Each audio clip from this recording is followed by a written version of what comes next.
pose with the fans. Pose with the pose with the pose with the fans. Pose with the. Assalamualaikum warahmatullahi wabarakatuh. Shalom, Om Swastiastu, Namo Buddhaya, dan salam kebajikan. Perkenalkan, kami dari kelompok 7 yang beranggotakan saya Angga Nugrawardani dengan NIM 220403502010. Dan saya Fadil Rizkyat Hari Mansur dengan NIM 2204035502029. Video ini merupakan tugas kami pada mata kuliah evaluasi program pendidikan. Video kali ini kami akan menjelaskan mengenai pengertian instrumen evaluasi program, Sumber data, instrumen pengumpulan data, penyusunan instrumen, dan validasi data dan reliabilitas instrumen.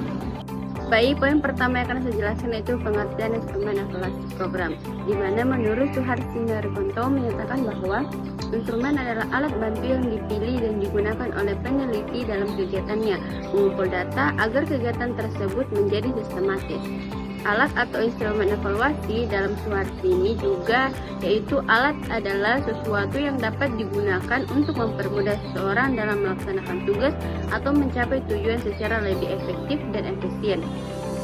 Kemudian adapun menurut Anas Sudjono menjelaskan bahwa menilai adalah kegiatan pengambilan keputusan terhadap sesuatu dengan mendasarkan diri atau berpegangan pada ukuran baik atau buruk, sehat, pandai atau sebagainya. Kemudian dari beberapa pendapat ahli tadi dapat dikatakan bahwa instrumen adalah alat bantu yang digunakan untuk mengumpulkan informasi tentang variabel yang sedang diteliti. Kemudian instrumen juga adalah proses sistematis meliputi pengumpulan informasi seperti angka atau deskripsi verbal, analisis, dan interpretasi untuk mengambil keputusan. Oleh karena itu, berdasar pada pengertian instrumen dan penilaian tersebut, dapat disimpulkan bahwa instrumen adalah alat yang digunakan dalam mengumpulkan data yang digunakan sebagai landasan analisis interpretasi untuk mengambil keputusan. Selanjutnya, poin yang kedua yaitu sumber data, di mana berdasarkan sumber asal data diperoleh, maka sumber data dalam evaluasi program dapat dibedakan menjadi dua jenis. Yang pertama yaitu data internal. Data internal yaitu data yang berasal dari dalam lingkungan sendiri. Seperti diketahui, setiap sekolah melakukan aktivitas pencatatan atas segala aktivitas yang dilakukannya, baik di bidang personalia, kesiswaan, keuangan, sarana dan prasarana, di mana sekiranya kepala sekolah menginginkan untuk mengetahui perkembangan siswa dari tahun ke tahun, maka ia dapat melihat dari catatan kesiswaannya. Catatan itulah yang merupakan sumber data internal, karena ia berada pada sekolah itu sendiri. Kemudian yang kedua yaitu data eksternal. Data eksternal adalah data yang berasal dari luar lingkungan sendiri. Demi untuk kelancaran pengelolaan sekolah, maka setiap kepala sekolah memerlukan informasi yang berasal dari luar lingkungan sekolah. Misalnya, informasi tentang peraturan atau edaran terkait dengan pengelolaan sekolah yang dikeluarkan oleh pemerintah, dalam hal ini Kementerian Pendidikan. Informasi tersebut tidak dipunyai oleh sekolah yang bersangkutan dan harus dicari di luar sekolah. Informasi demikian itu dapat diperoleh baik secara langsung maupun secara tidak langsung. Adapun data eksternal yang diperoleh langsung dari sumbernya disebut data primer. Misalnya, sekolah ingin mengetahui tentang peraturan pengelolaan sekolah, maka ia dapat memperolehnya langsung dari sumber, dalam hal ini yaitu Kementerian Pendidikan. Data eksternal yang diperoleh secara tidak langsung dari sumbernya disebut dengan data sekunder. Misalnya, data tentang perkembangan hasil ujian nasional diperoleh dari seperti memesan koran, majalah, atau melihat siaran televisi. Kemudian data eksternal yang diterbitkan dan ada pula yang tidak diterbitkan. Data yang diterbitkan berupa tulisan-tulisan seperti di koran, majalah, dan sebagainya. Sedangkan data yang tidak diterbitkan berupa dokumen-dokumen, arsip-arsip, laporan, dan sebagainya. Adapun menurut Arifonto dan Jabar, di mana sumber data dalam evaluasi program dikenal dengan istilah 3P. Apa 3P itu? Yang pertama yaitu person atau orang, dalam hal ini responden yang terlibat secara langsung dengan program yang dievaluasi maupun secara tak langsung berhubungan dengan program. Pengungkapan data dari sumber data person ini dapat dilakukan dengan melakukan wawancara maupun menggunakan angket atau kuesioner. Kemudian yang kedua yaitu paper. Paper atau kertas dalam hal ini bukan hanya dibatasi pada dokumen dalam bentuk kertas saja, tetapi lebih dari itu adalah segala bentuk simbol berupa grafis, tulisan, gambar, tabel, dena, motif, dan sebagainya. Untuk sumber data paper ini, maka metode yang tepat digunakan dalam mengungkapkan atau mengumpulkan data adalah melalui dokumentasi. Kemudian istilah 3P yang terakhir yaitu place atau tempat atau lokasi. Dalam hal ini yang dimaksudkan dengan tempat bukan hanya sebatas pada ruangan, tetapi hal lain yang lebih dalam berada di suatu tempat atau ruang. Istilah place adalah untuk mempermudah pengumpul data menelusuri lebih jauh apa yang menjadi objek pengamatan tempat, benda diam, bergerak, atau kegiatan. Jadi, jika di dalam rencana tertera tempat sebagai sumber data, maka harus langsung dilanjutkan dengan penelusuran spesifikasi tempat tersebut. Metode yang digunakan untuk mengungkapkan data dari sumber data adalah menggunakan observasi atau pengamatan. Instrumen pengumpulan data. Adapun beberapa instrumen yang digunakan dalam melakukan evaluasi program sebagai berikut. 1. Kuesioner. Kuesioner atau angket merupakan seperangkat pertanyaan tertulis yang diberikan pada responden untuk mengungkapkan pendapat, keadaan, kesan, dan ada pada diri responden sendiri maupun di luar dirinya. Kuesioner dapat dikelompokkan menjadi yaitu kuesioner terbuka dan tak terstruktur, kuesioner tertutup atau terstruktur, kuesioner kombinasi terstruktur dan tidak terstruktur, dan kuesioner semi terbuka. A. Kuesioner terbuka atau tak terstruktur. Kuesioner terbuka atau tak struktur meminta informasi atau pendapat dengan kata-kata responden itu sendiri. Pertanyaan semacam ini berguna bagi tahap-tahap eksplorasi, tetapi dapat menghasilkan jawaban-jawaban yang sulit untuk disatukan. B. Kuesioner tertutup atau terstruktur. Kuesioner tertutup atau terstruktur meminta responden untuk memilih kalimat atau deskripsi yang paling dekat dengan pendapat, perasaan, penilaian, atau posisi responden. Responden diminta untuk membubuhkan tanda silang X pada alternatif jawaban yang sesuai menurut pendapat responden. Pilihan jawaban dapat berupa selalu, jarang, kadang-kadang, tidak pernah, sangat setuju, setuju, kurang setuju, tidak setuju, sangat berminat, berminat, kurang berminat, tidak berminat, lebih baik, sangat baik, baik, kurang baik, dan tidak baik. C. Kuesioner kombinasi terstruktur dan terstruktur. Kuesioner kombinasi terstruktur meminta responden untuk memberi alternatif jawaban yang harus dipilih. Di lain pihak, responden juga diberikan kebebasan untuk memberikan jawaban yang sesuai dengan pendapatnya sendiri. D. Kuesioner semi terbuka. Kuesioner semi terbuka memberikan kebebasan memungkinkan menjawab selain dari alternatif jawaban yang sudah tersedia. 2. Wawancara. Wawancara merupakan instrumen pengumpulan data yang menghendaki komunikasi langsung antara peneliti dan subjek penelitian. Biasanya wawancara terjadi tanya jawab yang berorientasi pada pencapaian tujuan penelitian. Ada 3 jenis wawancara terstruktur: wawancara semi terstruktur dan wawancara tidak terstruktur.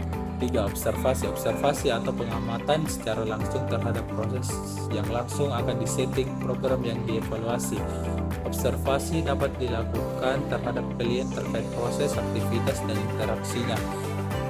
4. Dokumentasi. Dokumentasi berfokus pada objek yang diamati dalam bentuk dokumen.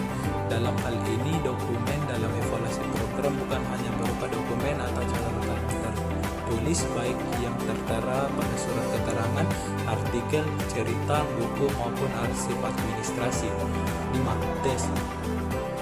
Di dalam penelitian, evaluasi program dikenal dengan ada 2 macam tes, yaitu tes yang terstandar dan tes floater.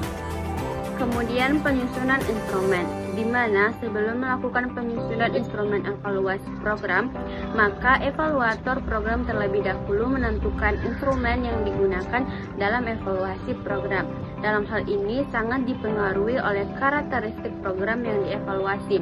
aspek-aspek dari program yang dievaluasi dan data yang ingin dikumpulkan. Adapun menurut Ari Kunto yang memaparkan langkah-langkah dalam penyusunan instrumen pengumpulan data sebagai berikut.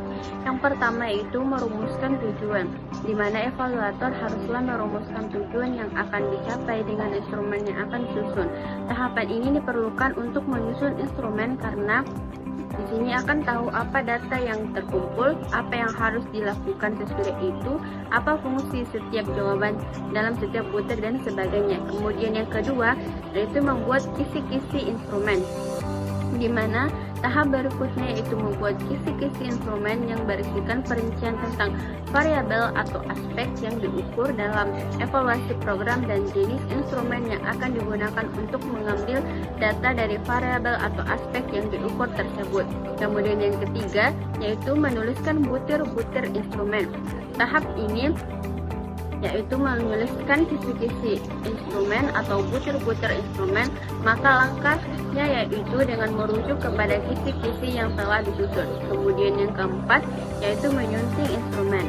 Apabila pembuatan butir-butir instrumen sudah selesai dilakukan, maka evaluator melakukan pekerjaan terakhir dari penyusunan instrumen, yaitu mengadakan penyuntingan atau editing. Hal-hal yang diperhatikan dalam tahapan penyuntingan ini yaitu yang pertama, mengurutkan butir menurut sistematika yang dihendaki evaluator untuk mempermudah pengolahan data.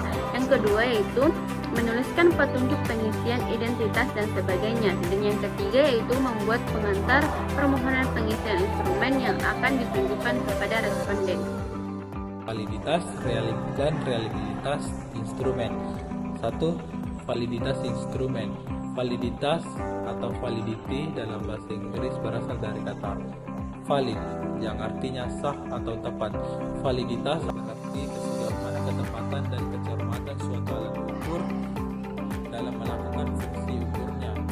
Berdasarkan pengertian ini, maka validitas instrumen pada dasarnya berkaitan dengan ketepatan dan kesesuaian antara instrumen sebagai alat ukur dengan objek yang diukur. Bentuk pengujian validitas ada 3, yaitu validitas konstruksi, validitas isi, dan validitas empirik. Validitas konstruksi.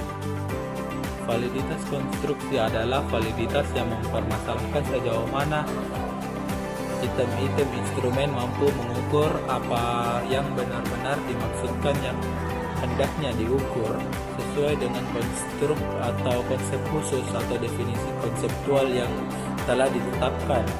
Validitas isi. Validitas isi merupakan suatu instrumen yang mempermasalahkan seberapa jauh suatu instrumen mengukur tingkat puasan terhadap isi suatu materi yang seharusnya dikuasai sesuai dengan tujuan. Dengan kata lain, instrumen mempunyai validitas isi yang baik adalah instrumen yang benar-benar mengukur kemasan materi yang seharusnya dikuasai dengan konten yang diukur. Validitas empirik. Validitas empirik atau validitas kriteria merupakan suatu instrumen yang ditentukan berdasarkan data hasil ukur instrumen baik melalui uji coba maupun pengukuran yang sesungguhnya. Reliabilitas instrumen. Reliabilitas instrumen berasal dari kata reliability yang asal katanya dari rely dan ability yang artinya keterpercayaan, keterandalan, kestabilan dan sebagainya. Namun inti dari semua itu adalah sejauh mana hasil suatu pengukuran dapat dipercaya keasliannya. Menurut Jali menyatakan bahwa reliabilitas dapat dibedakan menjadi 2 macam, yaitu reliabilitas konsistensi tanggapan dan reliabilitas konsisten gabungan butir.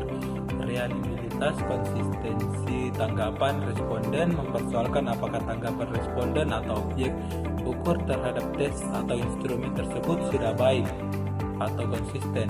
Dalam hal ini, apabila suatu tes atau digunakan instrumen untuk menggunakan pengukuran terhadap objek ukur, kemudian dilakukan pengukuran kembali terhadap objek ukur yang sama. Adapun reliabilitas konsistensi gabungan butir yang berkaitan dengan kemantapan antara butir suatu tes. Hal ini dapat diungkapkan dengan pertanyaan apakah terhadap objek ukur yang sama, butir yang satu menunjukkan hasil ukur yang sama dengan butir yang lainnya. Jadi kesimpulannya dari materi kami yaitu instrumen evaluasi program pendidikan adalah alat yang digunakan dalam mengumpulkan data yang digunakan sebagai landasan analisis dan interpretasi untuk pengambilan keputusan. Instrumen evaluasi menjadi baik tenaga pendidik atau tenaga kependidikan dalam memperoleh data informasi dari data itu dari metode-metode yang ada. Adapun beberapa instrumen yang digunakan dalam melakukan evaluasi program yaitu kuesioner, wawancara, observasi, dokumentasi, dan tes. Sebelum melakukan penyusunan instrumen evaluasi program, maka evaluator program terlebih dahulu menentukan instrumen yang digunakan dalam evaluasi program. Dalam hal ini sangat dipengaruhi oleh karakteristik program yang dievaluasi, aspek-aspek dari program yang dievaluasi, dan data yang ingin dikumpulkan. Dalam instrumen evaluasi program terdapat validitas instrumen paling dasarnya berkaitan dengan ketepatan dan kesesuaian antara instrumen penilaian ukur dan objek yang diukur, dan reliabilitas mempermasalahkan suatu mana hasil suatu pengukuran dapat dipercaya. Itulah tadi penjelasan video dari kelompok kami. Kurang lebihnya mohon dimaafkan. Wabillahi taufiq wal hidayah. Assalamualaikum warahmatullahi wabarakatuh.